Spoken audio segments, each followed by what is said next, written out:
도내 대부분의 LH 임대아파트의 입주자 대표회의가 구성되어 있지 않아서 임차인들이 권리를 찾는데 어려움을 겪고 있습니다. 1년 전에 도내에서 처음으로 출범한 택시협동조합이 운영을 두고 조합원 간에 잡음이 일고 있습니다. 권위주의 시대 산물인 과도한 국정감사 자료 요구 제출이 개선되지 않으면서 해마다 행정력이 낭비되고 있다는 지적을 받고 있습니다. 홀로 사는 어르신들의 집을 찾아가서 즉석 공연을 하는 예술 배달 선물이 뽕을 얻고 있습니다. 즐거운 저녁 시간 보내고 계십니까? JTBC 8시 뉴스입니다. 아파트 주민들로 구성된 입주자 대표회의는 입주자들의 권리를 찾는 데 중요한 역할을 합니다. 그런데 LH 임대아파트 4곳 가운데 3곳은 임차인 대표회의가 구성되지 않은 것으로 나타났습니다. 송창용 기자입니다. 전주에 있는 LH 임대아파트입니다. 전체 가구 수가 1000가구가 넘는 대규모 아파트 단지지만 일반 분양아파트라면 당연히 있는 주민 대표회의가 구성되어 있지 않습니다. 통장은 있는데 다른 얘기는 못 들어봤어요. 네, 그리고 전북에 있는 49개 LH 임대아파트 가운데 임차인 대표회의가 구성된 곳은 25%인 12곳에 불과합니다. 임차인 대표회의가 없는 단지에서는 임대주택 관리규약의 제정과 개정, 관리비 산정, 부대시설과 복리시설 유지보수 등 아파트에 관한 중요한 의사결정이 모두 관리사무소의 몫입니다. 주민들이 불만을 토로하고 시정을 요구하기가 쉽지 않습니다. 이 사시는 분들이 다 나서서 이것은 그렇게 하자. 그렇게 해야 되는데 한둘이 해봤던데 그러지도 않고.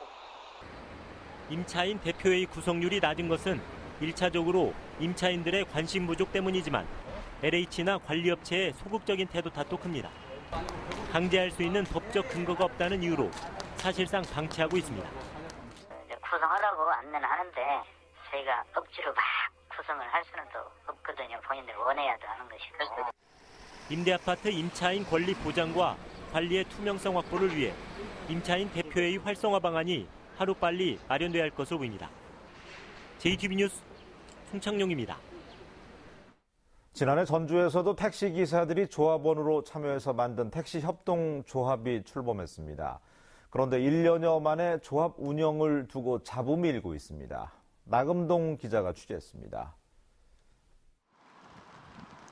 전북 최초로 전주에 생긴 택시협동조합입니다. 현재 조합원은 60여 명입니다. 송모 씨 등 2명도 지난해 8월 출자금을 내고 택시기사 조합원으로 일해왔는데 지난달 갑자기 제명 처분을 받았습니다. 조합 운영을 방해하고 바뀐 근로계약서에 서명하지 않았다는 등의 이유로 제명됐습니다. 하지만 송 씨 등은 조합 운영의 투명화와 회계장부 공개를 요구한 게 진짜 이유라고 주장합니다. 완전 부당한 일방적인 제명 처리로 봐서 저는 이에 대해서 상당한 억울함을 겪고 있고. 뿐만이 아니라 운영 조합 운영 및 회계장부 열람 공개를 당연히 해야 되는 거니까 민주적인 운영과 쉽게 말하면 투명한 경영을 내긴 한 거죠. 조합 측은 2사람이 근거 없이 수사기관의 조합을 고발하는 등 업무를 방해해 정당한 절차를 거쳐 제명했다고 반박했습니다. 또 회계장부 공개 요청을 받은 적이 없고 일반 조합원인 송 씨 등은 회계장부 공개를 요청할 권한이 없다고 반발합니다. 회계를 공개하라고 하는 거고 하라고 하는 것도 감사가 하는 거예요. 일반 조합원이 하는 거 아니에요. 감사가 회계를 하는 거지 일반 조합원이 공개해라 얘들아 이거 모두게 돼 있어요. 협동조합법에 따라 조합원에게 회계장부를 공개해야 한다는 송 씨 주장에 조합은 음해 세력에 이를 공개할 수 없다고 맞서고 있습니다. 양측은 각각 횡령과 명예훼손 등의 혐의로 상대방을 고소했습니다. 전북 최초로 조합원의 이익을 극대화하기 위해 만들어진 택시협동조합에 당분간 잡음이 끊이지 않을 걸로 보입니다. JTBC 뉴스 나금동입니다. 다음 주 전북교육청에 대한 국정감사가 예정돼 있는데요. 올해도 과도한 자료 요구가 여전합니다. 국감에 이어서 행정사무감사도 예정돼 있어서 행정력 낭비가 되풀이되고 있습니다. 조창현 기자가 취재했습니다. 다음 주 국감을 앞두고 전북교육청이 작성한 업무보고와 예상 질의답변 자료입니다. 주요 내용만 간추린 거라 예전보다 줄긴 했지만 1000페이지 가까운 분량입니다. 의원실에 파일로 전송한 자료까지 감안하면 수천 페이지가 넘을 것으로 보입니다. 올해 의원들이 전북교육청에 요구한 국감 자료는 780여 건. 직원들은 지난달부터 자료 작성에 매달리느라 제대로 쉬지도 못했습니다. 어느 때부터 근무하세요? 연휴도 제대로 못 쉬었겠네. 감사실 직원들은 좀 출장을 차지하고 계속 연습하고 있습니다. 교육청 직원뿐만 아니라 일선학교 교사들에게도 시도 때도 없이 자료 제출 요구가 이어지면서 수업에 지장을 받을 정도입니다. 학교에서 교육청으로 해서 교육청에서 교육부로 이렇게 올라가죠. 학교 선생님들도 국정감사 때가 되면 여러 당연히 힘들죠. 당연히 힘들죠. 예. 그래서 그걸 간소화하자라고 얘기가 막 나왔었죠. 국정감사 자료는 짧게는 3년, 길게는 5년치 자료 제출을 요구해 분량이 많습니다. 하지만 실제 국감은 대여섯 시간에 불과하고 정치 공세가 이어질 경우 심도 있는 질문과 답변이 사실상 어렵습니다. 또 세 개 교육청이 함께 국감을 받아 교육청당 배분된 시간도 많지 않습니다. 여기에 국감이 끝나자마자 시작되는 도의회 행정사무감사 자료 요구까지 겹쳐 업무가 마비될 정도입니다. 권위주의 시대 산물인 무리한 자료 요구가 개선되지 않으면서 해마다 행정력을 낭비하고 있다는 지적을 받고 있습니다.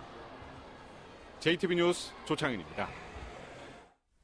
한국 GM 카허 카젬 사장이 내일 국정감사에 출석해서 향후 사업 재편 계획을 밝힐 것으로 보여서 군산공장의 가동 여부가 분수령을 맞을 것으로 예상됩니다. 경영난을 겪고 있는 한국 GM은 산업은행의 지분 매각 거부권이 만료돼서 국내 시장에서 철수를 하거나 사업 규모를 줄일 수 있습니다.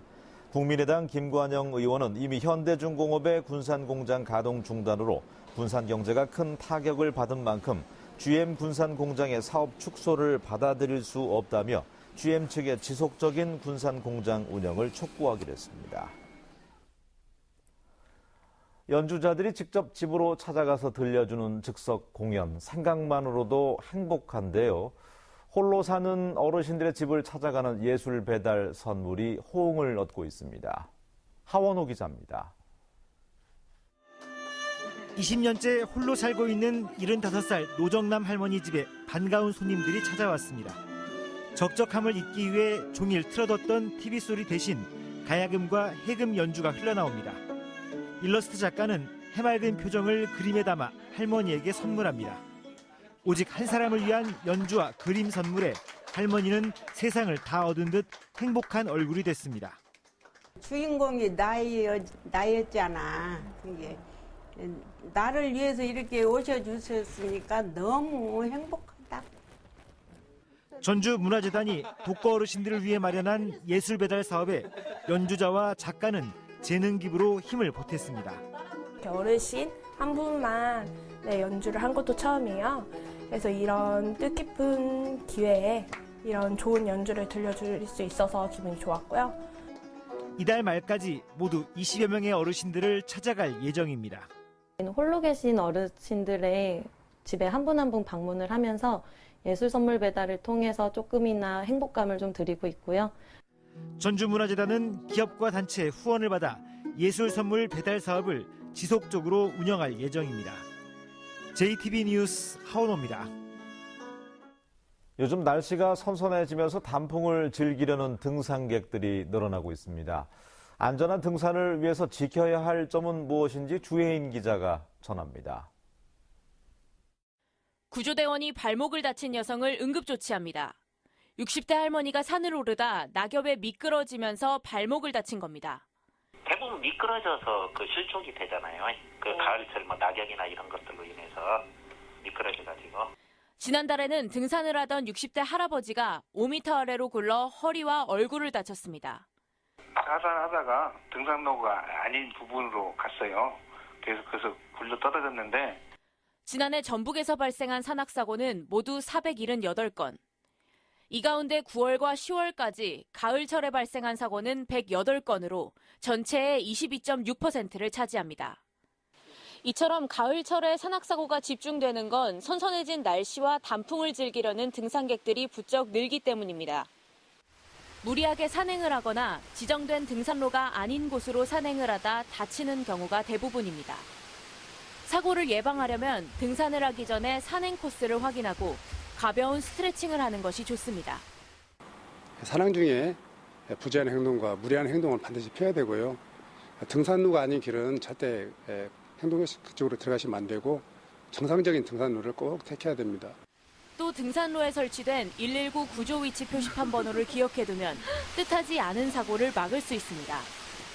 JTB 뉴스 주혜인입니다. 전북교육청이 대형 식재료 업체로부터 납품 로비 의혹을 받고 있는 학교급식 관계자들을 조사합니다. 교육부는 최근 공정거래위원회 조사 결과 급식 영양사 등에게 상품권을 지급해서 적발된 대형 식품업체와 거래한 학교 명단을 전국 시도교육청에 통보했습니다. 이에 따라 전북교육청은 명단이 통보된 학교 관계자들을 불러 조사한 뒤에 결과를 교육부에 통보할 계획입니다.